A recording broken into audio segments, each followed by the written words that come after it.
భారత ప్రధాని నరేంద్ర మోడీ 2017లో ఇజ్రాయెల్ పర్యటనకు సంబంధించి కొంత వివరము ఈమెయిల్లో అనగా ఎప్స్టైన్ ఫైల్స్ లో ప్రస్తావించబడింది. ఇందులో అప్పటి అమెరికా అధ్యక్షుడు ట్రంప్కు ప్రయోజనం చేకూరేలా వ్యవహరించారని ఎప్స్టైన్ ఫైల్స్ పేర్కొంటున్నది.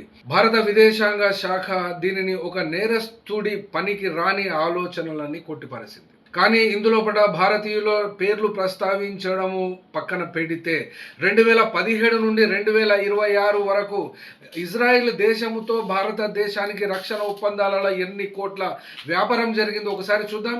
మిజైల్స్ 2017లో 13,000 కోట్ల విలువైన medium range surface to air missiles deal జరిగింది.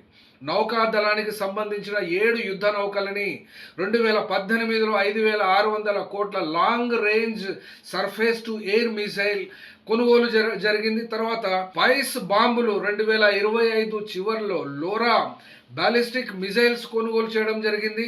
తర్వాత డ్రోన్స్ నిఘా వ్యవస్థలు 3,000 కోట్ల ఖర్చుతో 10 హెరాన్ టీపీ సాయుధ డ్రోన్స్ను ఖరీదు చేయడం జరిగింది. ఈ టోటల్ మొత్తం తర్వాత చెప్తాను. ప్రాజెక్ట్ చీతా ఈ యొక్క డ్రోన్స్ విలువను అప్గ్రేడ్ చేయడానికి 5,000 కోట్ల మిజైల్స్ అమర్చడానికి ఖర్చు పెట్టడం జరిగింది. ఆర్డర్ కూడా ఇవ్వడం జరిగింది.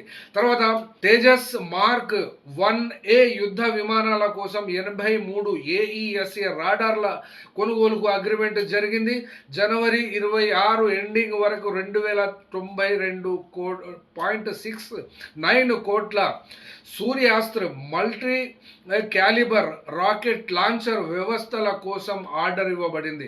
అనగా టోటల్ 2017 నుండి 2026 వరకు భారత్ మరియు ఇజ్రాయెల్ మధ్య జరిగినటువంటి రక్షణ ఒప్పందాల విలువ 1,45,000 కోట్ల రూపాయల నుండి 1,55,000 కోట్ల రూపాయల వరకు జరిగింది. అంటే భారత్ మరియు ఇజ్రాయెల్ మధ్య రక్షణ ఒప్పందాల కొనుగోలు కోసం అప్పటి అమెరికా అధ్యక్షుడి ప్రయోజనం కోసం ఇంత భారీ మొత్తము జరిగింది. అంటే ఇక్కడ డైరెక్ట్గా నరేంద్ర మోడీ భారత ప్రధాని ఈ యొక్క చర్యల్లో డైరెక్ట్గా డిఫెన్స్ డీల్స్ చేయకపోవచ్చు, కానీ భారతదేశం మరియు రక్షణ శాఖ ఇందుకు సంబంధించిన బాధ్యత వహిస్తుంది. ఇజ్రాయెల్ కూడా ఉంటుంది. అప్పుడు చెప్పినటువంటి అమెరికా అధ్యక్షుడికి ప్రయోజనము చేకూరేలా అంటే 1,45,000 నుండి 1,55,000 కోట్ల రక్షణ డీల్స్ ఇజ్రాయెల్ మరియు భారతదేశం మధ్యన జరిగింది. కాబట్టి